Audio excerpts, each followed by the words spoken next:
Howdy, howdy, howdy, howdy. Welcome. This is the Flying Auditor. It's been a little bit since I put something out. I want y'all to pay attention down in the lower left in that tiger box underneath the USAF vet. Please go and support the SCARS organization. You see it? SCARS, 501.org. Great organization.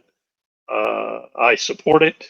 And this is for everybody. This is for veterans and civilians in need of legal services or finding legal services throughout the nation. This is a brand new nonprofit, and it's going to continue moving forward. So again, go over to SCARS501.org and show your support over there and tell them the Flying Auditor sent you. All right, here's what I want to come out and tell you guys. For the last year plus, I have been in a, let's just say, email USPS battle trying to get information. So let me go, this video is going to cover two things: federal aspects of what I'm going through and the local aspects of what I'm going through in exposing some pretty heinous crap. So let's go on the federal side, the USPS postal system. Last year, I've had problems with the local post office group, and I have got, I don't know how many tons of emails. I've gone all the way up to the district manager located in San Antonio, Texas, to which I'm getting a zero response from. And it's just going to take time for me to put all that together because it's unacceptable. Of course, it's a, what do you expect? A losing entity and a scumbag group of people that just don't believe in accountability. On the other side of the postal problem, about 4 months ago or so, I had a postal carrier decide to sign my signature on a certified letter. And I got the notification, and that pissed the absolute heck out of me. So I made a complaint to the U.S. Postal System, and a local dude who claims to be a Army or Marine supervisor said, yeah, we'll take care of it. This postal carrier will be reprimanded, and she'll be represented by the postal union. And they can't tell you what they do and they don't do, but this person's still delivering out here. My concerns is that I've got identity theft going on here, and the postal carrier is not being held accountability for actually doing something with my signature, which she stole my identity is what she did. In effect, she signed my name to a document that claimed a U.S. certified letter that I could have just refused, but yet she signed it, placed it in the P.O. box, and and I've got no accountability. So that has taken me a long time. So this is going to take some time. I don't know. If the local postmaster does not get back to me, and I've made inquiries, zero response about this, then I might file a lawsuit for identity theft. I'm real concerned that this gal, if she did it to me, how many other people has she done it to? Possibly, allegedly. I don't know for a fact. This is my opinion, but I'm concerned that this person took the liberties of signing my name on a document, a federal document, accepting service for a certified letter. It was from the VA. Whether I wanted to accept it or not, I should have had the choice, but this individual made it for me and signed my name. And I have gotten a zero response from these yahoos. So it's going to take some time to put all this together. And just want to share that. So on the federal side, now let's go on the state side, on the local side. I live in Texas. And for the last year, I have been making public information requests to the local PD. The local chief, prior to this new one, the one before the last one that got voted out or didn't get elected, got sent to prison. Now I know statistically that any bad leader involves his underlings, and the people under his supervision either covered his butt or whatever the case might be. And so I've been making a lot of PIRs, public information requests, very, very surgical. And my last tranche in September, I'm going to show you. Now, for you guys located in Texas, here's what I'm going to recommend you guys do. I'm going to recommend that, let me get this done in such a way. I'm going to recommend that you get this Public Information Act handbook from the Office of the Attorney General. It's got everything you could conceivably think about. Have a copy of it. Go to the Attorney General's website and just go through it, read it. Just know what you're dealing with. In pilot's terms, we call that a pre-flight.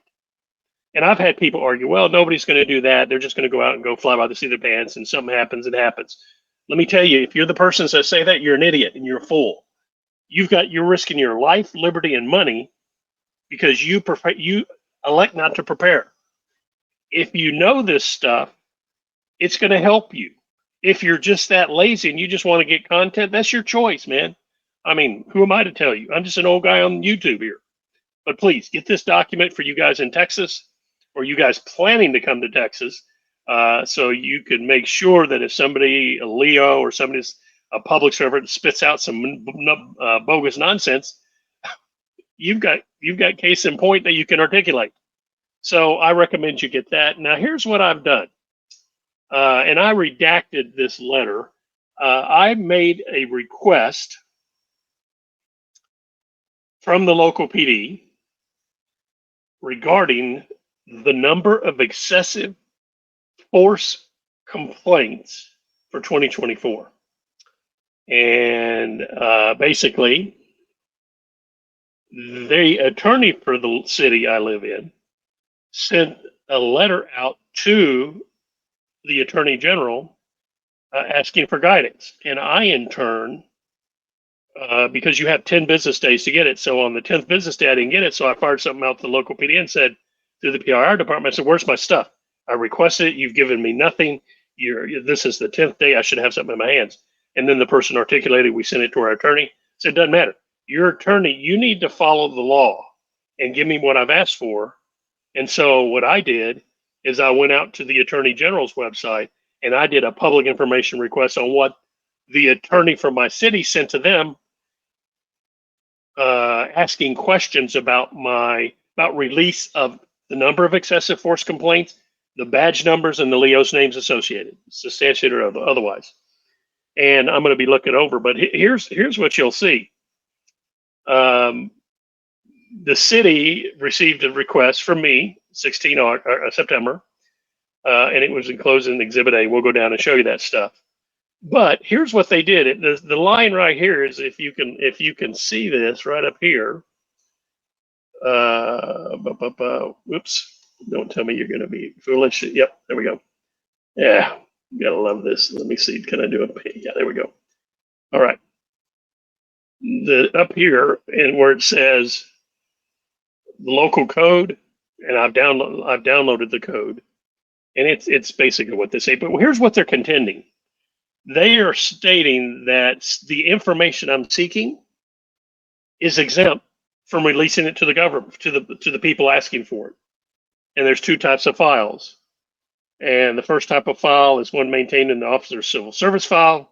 And it also talks about fire personnel. And the other department maintains it for its own internal use in Section 143.089 sub G. So what they're saying to the Attorney General is they being the attorney, believes they are exempt from providing information on excessive force complaints to include officers' names and badge numbers. Now, why is that? Because they're afraid they're going to get exposed, number one.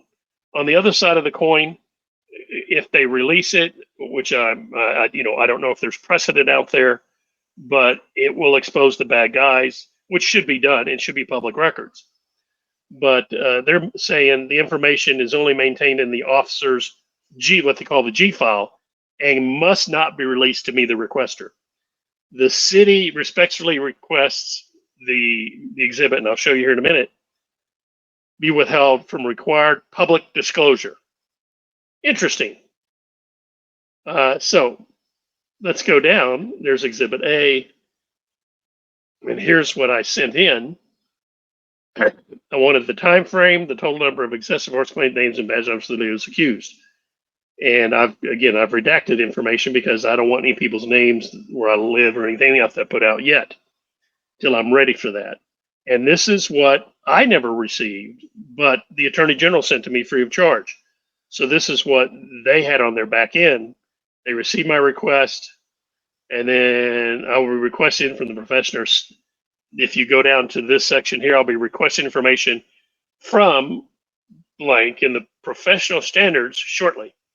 This will likely go to legal, and that was done on the 16th. So they're September 16th. So at least they're moving forward here. And this is what I've asked, yada, yada, yada. And then, of course, there was my initial request in September, requesting, as you've heard, what I'm looking for. And again, I've redacted all of this stuff. Now, why am I bringing this to your attention? I'm working on the back end. I've got a lot of stuff going on. I've got a life. I'm busy, with all the medical shit, an old timer like me goes through. My wife's got stuff going on. We just got a lot of stuff going on. And so, some of this stuff takes hours to do. And what a lot of people don't understand is, it takes time, money. And I've got that. I'll make the time, got the money. They charge me $1,000, whatever. But the idea behind it is, I'm really concerned that this local PD has still got some bad actors aboard that's been on board since 2 police chiefs ago. And I'm trying to get my stuff lined up to where I want to sit down with the chief of police, and I'm going to record it. I'm going to do a video recording. I've got about 14 hard-hitting questions specific to Texas, specific to training, specific to certain statutes applicable to the state of Texas. And I want to see how that chief of police answers me, because I've got concerns. There's some bad actors in the local PD. I've not run up against any of them. I know one guy who has, and he won a lawsuit. I think its name is Blue Line, I don't remember. But he ended up suing and made money on the deal. And, he's consequently been harassed by a lot of these Leos who have it out for him because he held them to account legally. And that's good. I think if there's a crooked cop, the crooked cop ought to be exposed, and he ought to have his QI stripped and everything he owns taken from it. Because when you are egregiously abusing your rights against the citizenry just because you wear a badge and a gun, no bueno. So I thought I would let you guys know that, and gals. There we go, guys. This is the SCAR site. Please subscribe to them. Go to them.